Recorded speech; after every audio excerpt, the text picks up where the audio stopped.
Tinanggap ni Aida Ramil ang pagtuturo kay Angel na may kasamang awa.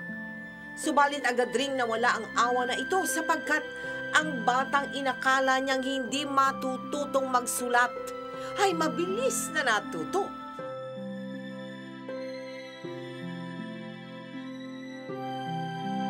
At ang batang inisip niyang mahihirapang sumagot sa mga exam questions ay ubod pala ng talino. Very good. Wonderful.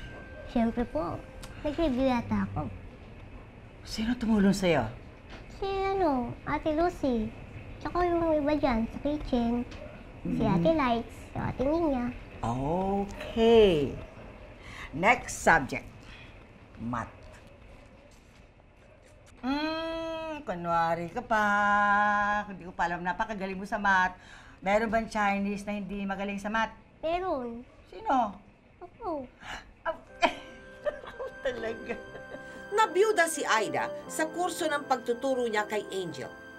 Mag-isa niyang binuno ang pagpapalaki sa 7 niyang anak na lalaki. At nakayanan niya ito dahil isa na rin si Angel sa kanyang naging inspirasyon. Wag na, teacher. Ako na lang. Baka kasi ma-fracture niyo ako pag ginalaw niyo ako. Hindi ka ba talaga makaupo? Hindi po kasi hindi po nag-develop yung pelvic bone ko. Walang tutukuran yung spine ko. Pag umupo ko, mababali yun. Nakakalaman sa akin, teacher, no? Huwag na. Gusto ko lang malaman. Galit ka ba sa mundo? Hindi po. Mahal naman ako ng mama at papa ko. Mabait naman ng mga kapatid ko. Ba't ako magagalit?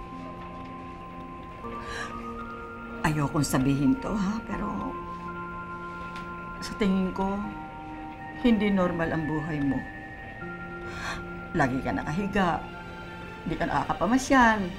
Yung pupunta sa swimming pool, nagbababad sa swimming pool, tapos punta sa beach.